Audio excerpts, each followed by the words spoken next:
हामी मिठो बनाएर भात भुटेर तपाईहरुलाई देखाउँदैछौँ। त्यसको लागि चाहिँ सबैभन्दा पहिला दुईटा आलु तासेर काट्दैछौँ।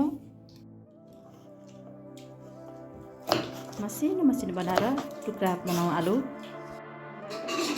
आलु पनि मसिनो मसिनो बनाएर चाहिँ टुक्रा टुक्रा बनाइसकिएको छ। अब हामीले मसिनो बनाएर काटेको चाहिँ आलु चाहिँ हाल्दैछौँ। एकछिन आलु फ्राई गर्छौँ। यसरी बनाउँदा राइस फ्राई एकदमै मिठो हुन्छ।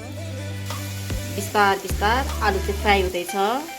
यो आलु चाहिँ लगभग क्रन्ची जस्तो बनायो भने अझ स्वादिलो हुन्छ फ्राई राइस। अब थोरै बेसार राखौँ।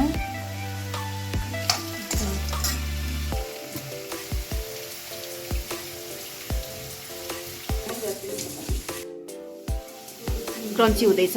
अब थोरै जिराको झोल हालौँ। थोरै मिट मसला।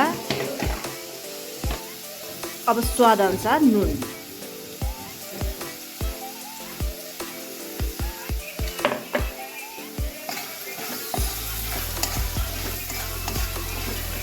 अब क्रन्ची भइसकेको छ। अब हामीले चाहिँ ऐना फुटाएर राखेको दुईटा अन्डा चाहिँ हालेर फेरि फ्राई गर्दैछौँ। अन्डाले चाहिँ फ्राई राइस चाहिँ अझ बढी स्वाद दिन्छ, मिठो हुन्छ। एकछिन फ्राई गरिसकेपछि अब यसलाई चाहिँ हामी यहाँ राइस हाल्दैछौँ। अब एकछिन राम्रोसँग चलाउँ।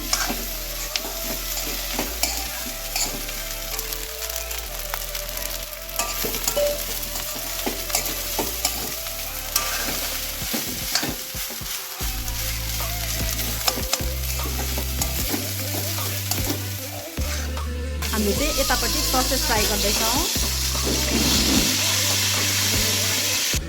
चिकन ससेसलाई फ्राई गरेर राखिसकेका छौँ।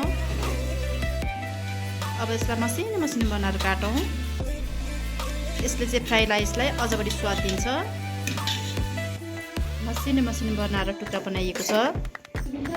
हाम्रो मिठो फ्राई राइस रेडी भइसकेको छ।